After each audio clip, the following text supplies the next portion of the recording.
Today I thought I would take a few minutes to talk about conceptualizing the fretboard, or at least how I conceptualize the fretboard.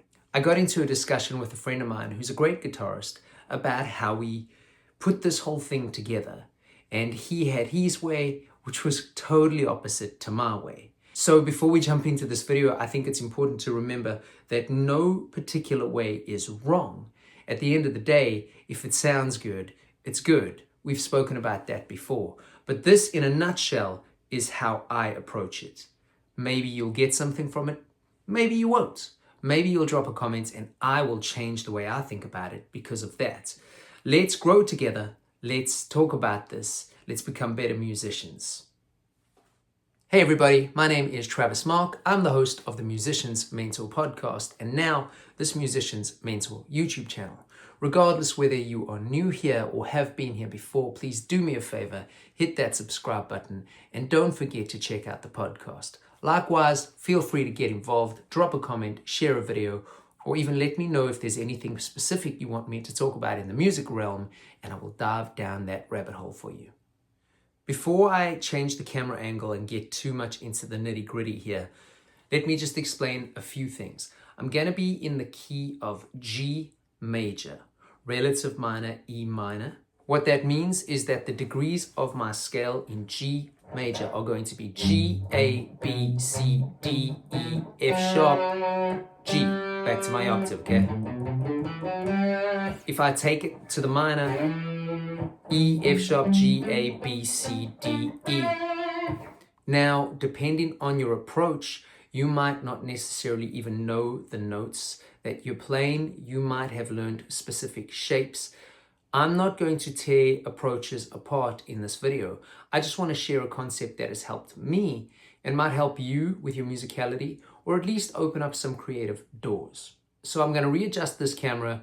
I'm going to hit play on a pad that I made that will sustain while I talk about these examples, and then we'll get started. So most people's go-to, at least in what I've seen when it comes to approaching scales and guitar necks, is always this pentatonic.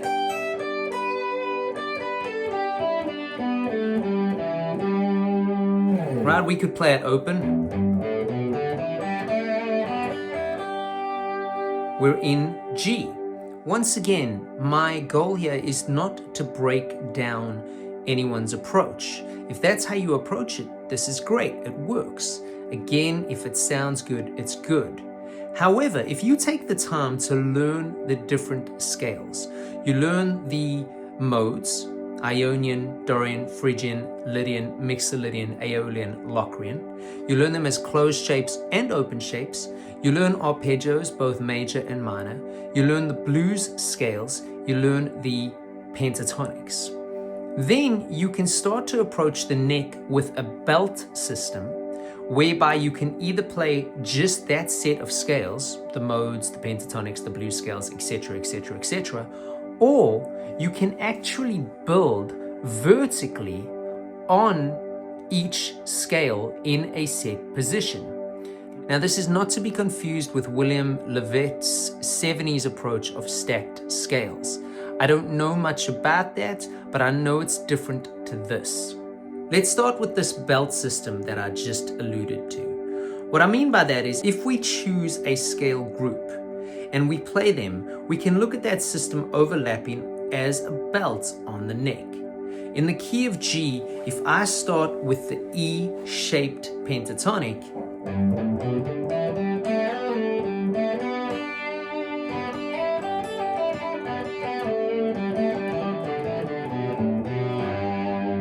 I can then flow that straight into the D shape.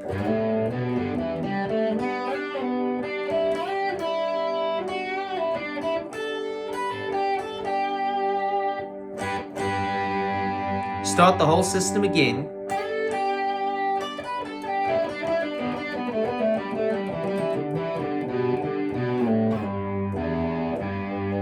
I can keep going.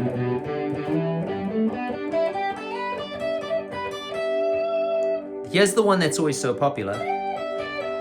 This is actually the G-shaped pentatonic.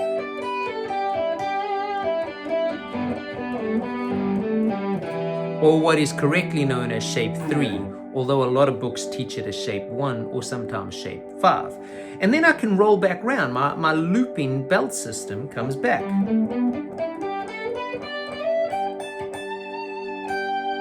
The next shape, back to the D shape.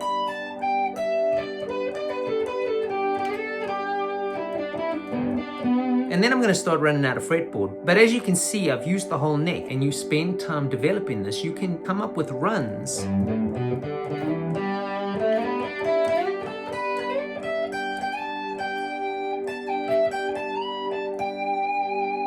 And so on and so on and so on. Where the stacked system that I spoke about earlier comes into play is if you start to learn different sets of scales. So let's say the modes, for example, and I'm only going to use the closed ones. Still in G, I'll end up with Ionian,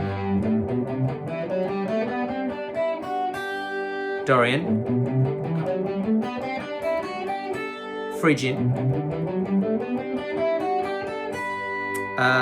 Lydian, Mixolydian, Aeolian, Locrian,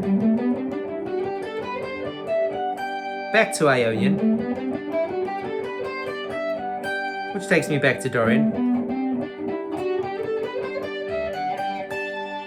So now I can take the numbered system in relation to the degrees of my scale and understand that I'm going major, minor, minor, major, major, minor, minor.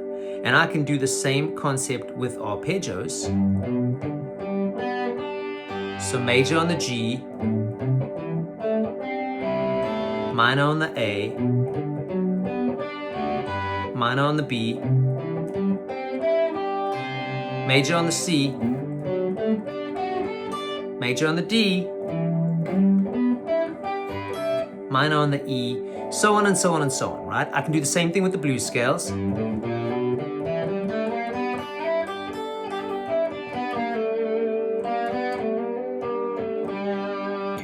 I can continue.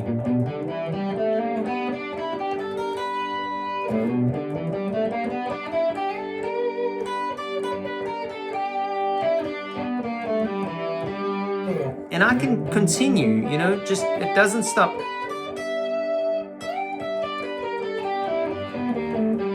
And once I know these groups of scales, I don't have to play them all, but I can play within a certain block or a certain position, utilizing the use of all those scales. So hypothetically, I could go Ionian,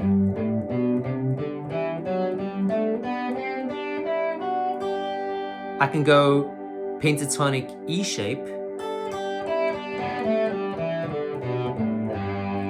blues scale E shape,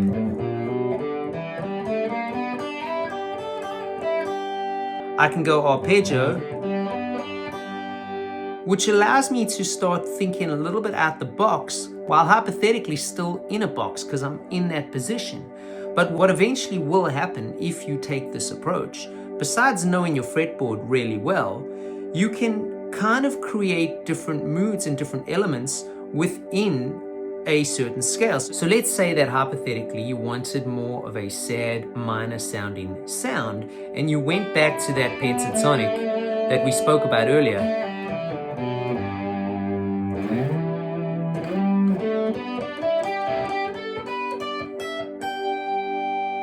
That will work, but if you want to add a little bit of interest to it, and I start adding just a couple of the mode notes,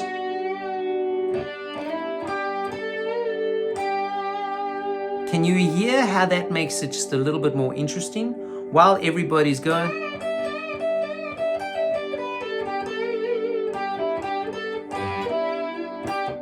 And that's all great. You can kind of just think a little bit out the box.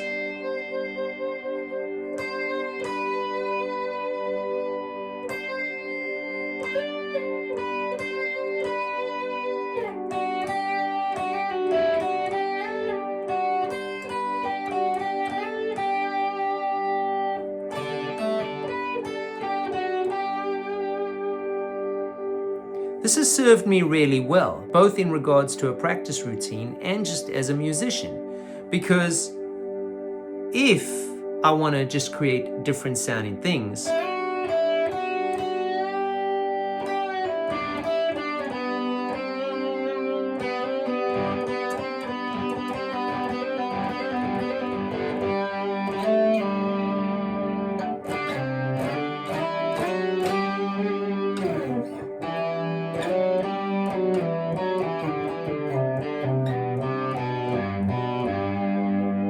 it allows me to create some new ideas without feeling like I always have to rely on this.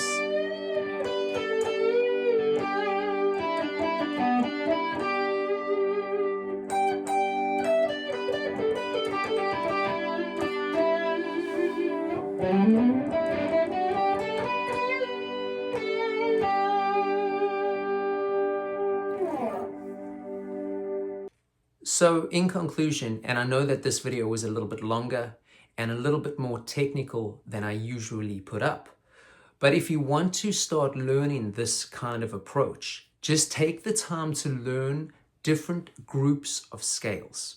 Learn them well, learn them off by heart, play them in different keys, play them in different tempos, and then start stacking the scales on top of each other. So again, in this key, the key of G, all I'm doing is I'm stacking, right? Like I'm playing essentially the E-shaped pentatonic where that bar chord would be.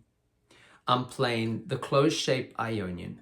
I'm playing major pentatonic, not major 7 or anything like that, although you could.